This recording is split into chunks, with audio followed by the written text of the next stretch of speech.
Sempat menghilang beberapa hari, seorang nenek akhirnya ditemukan meninggal di pinggir jurang Sabtu 14 Agustus sekitar pukul 9 WITA.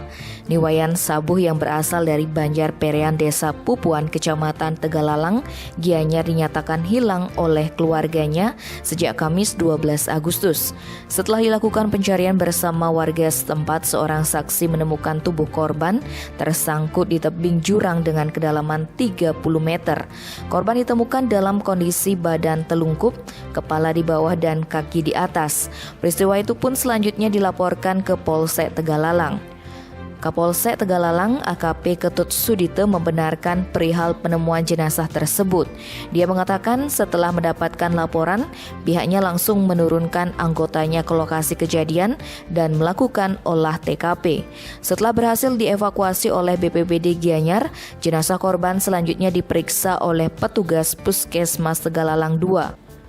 Hasil pemeriksaan ditemukan sejumlah luka robek di kepala atas dan leher patah. Jenazah korban selanjutnya dievakuasi ke rumah duka. Tim Bali Express melaporkan.